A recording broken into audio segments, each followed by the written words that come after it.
Bangladesh labour পার্টির chairman doctor Mustafizur Rahman Ira,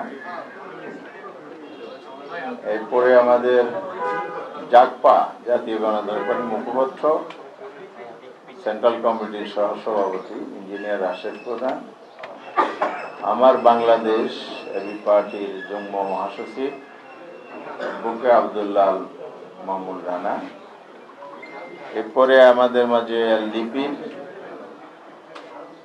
ভারপ্রাপ্ত মহাসচিব বিল্লাল মিয়াজি, মহাসচিব আব্দুল জলিল, এরপরে বাংলাদেশ খেলার মজলিসের যুগ্ম মহাসচিব আমাদের মিয়াজি ভাই উপস্থিত ছিলেন। নেতৃবৃন্দের মধ্যে আরো কে কে আছেন? বিডিপির মহাসচিব নিজামুদ্দিন নাইম, মিলে 11 দলের নেতৃবৃন্দ। আর এখন ব্রিফিং এ আমাদের জামায়াতের নেতৃবৃন্দ আছেন। জুবাইর ভাই কই আছেন নাকি? আচ্ছা, মোবারক ভাই আছেন, কেন্দ্রীয় নির্বাহী পরিষদ। তো সাংবাদিক বন্ধুগণ, আজকে যে বিষয়টি আমাদের আলোচনার বিষয়, আপনারা জানেন যে 16 এপ্রিল আমাদের শীর্ষ নেতৃবৃন্দের বৈঠক ছিল। সেই বৈঠক থেকে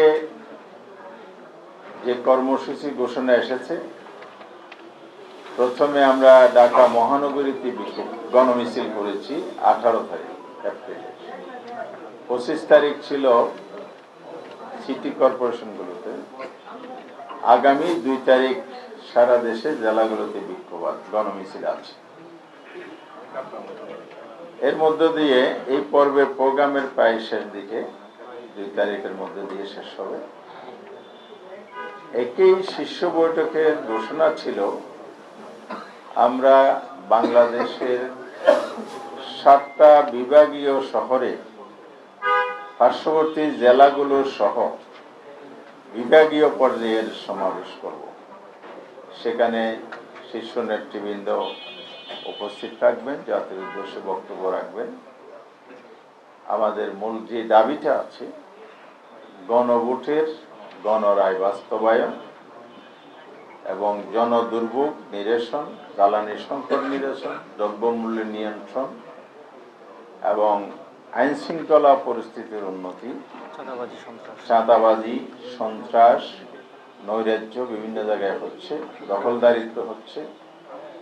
এরপরে স্বাস্থ্য খাতে যে নৈরাজ্য হচ্ছে, মানুষের বেসিক যে নিডগুলো, স্বাস্থ্য, শিক্ষা, শিক্ষাঙ্গনে যে সন্ত্রাস হচ্ছে, শিক্ষার পরিবেশ বিঘ্নিত হচ্ছে, বিশেষ করে সরকারি দলের ছাত্র সংগঠন দ্বারা যে সন্ত্রাসী কার্যক্রম চলছে, এই সব কিছু বন্ধ করে দেশে শান্তি ফিরিয়ে আনা, আর শান্তি ফিরিয়ে আনতে হলে গণতন্ত্রের বিকাশ অপরিহার্য।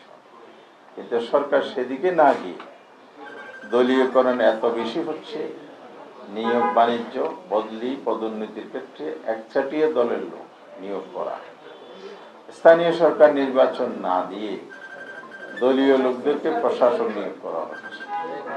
এই সব কিছুর বিরুদ্ধে আমরা জনমত গঠনেরও কর্মসূচি নিয়েছি, রাজপথের বিক্ষোভ, সমাবেশ, গণমিছিলের কর্মসূচি নিয়েছি, পর্যায়ক্রমে সেগুলো পালন করছি। আমরা আজকের বৈঠকে পরবর্তী যে কর্মসূচি ঠিক করেছি, শীর্ষ বৈঠক থেকেই সেটা সিদ্ধান্ত ছিল, শিডিউলটা আজকে আমরা প্রণয়ন করেছি। সেই শিডিউল অনুযায়ী আমরা এই যে দাবি, গণভোটের রায় বাস্তবায়ন, সরকার শুরুতে যেই ন্যাক্কারজনক ঘটনাটা ঘটিয়েছে, মানুষের যে প্রদত্ত রায়, প্রায় 70% মানুষ রায়কে উপেক্ষা অবজ্ঞা করেছে, যেটার মধ্য দিয়ে মানুষ দায়িত্ব দিয়েছিল সরকারকে বা যারা রাজনৈতিক দল আছে তাদেরকে, তারা সংবিধান সংস্কার পরিষদের শপথ নেবে, যেহেতু একই দিনে সংসদ নির্বাচনের ভোট এবং সংবিধান সংস্কার পরিষদ গঠনের ভোট হয়েছে, সেটা শপথ নেবে। এরপরে পরিষদ গঠন হবে, অধিবেশন ডাকবে, পর্যায়ক্রমে 180 দিনের মধ্যে সকল সংস্কার প্রস্তাব, বিশেষ করে সাংবিধানিক সংস্কারের বিষয়গুলো বাস্তবায়ন করবে।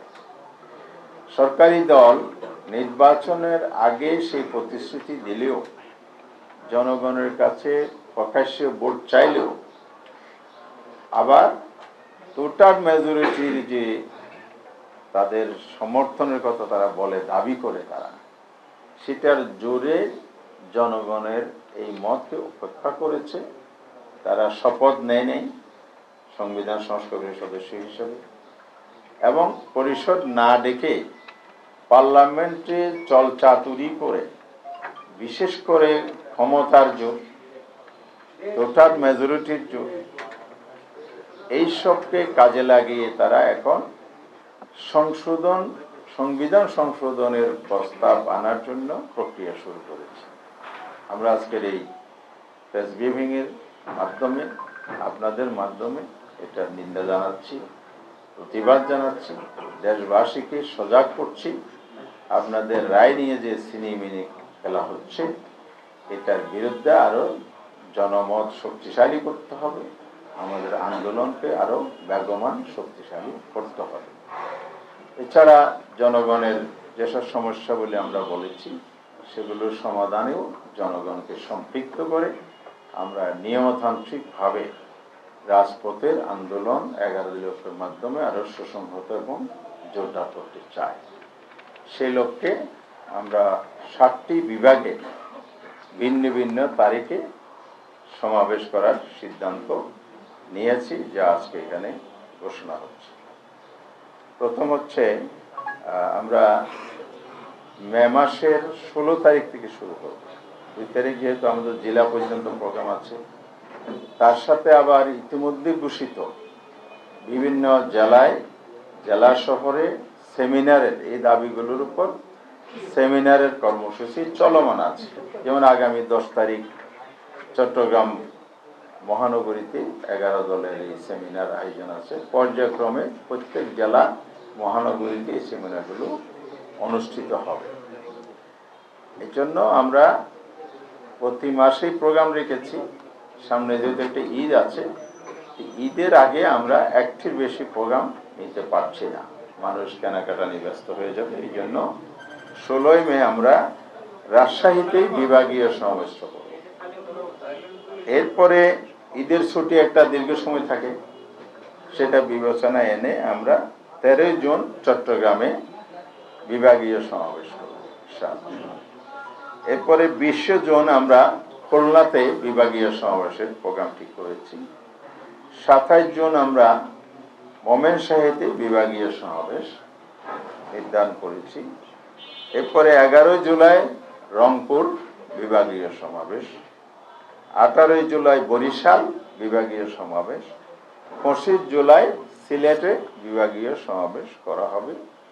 এই সমাবেশগুলোতে ওই সিটি কর্পোরেশন, বিভাগীয় শহর, এছাড়া আশপাশে যত জেলা আছে, প্রত্যেক জেলাকে সম্পৃক্ত করে ব্যাপক লোকদের এখানে সম্পৃক্ত করা, সমাগম করা, সমাবেশকে একটা বিশাল মহাসমাবেশে রূপান্তর করার সিদ্ধান্ত নিয়ে আমরা অগ্রসর হচ্ছি।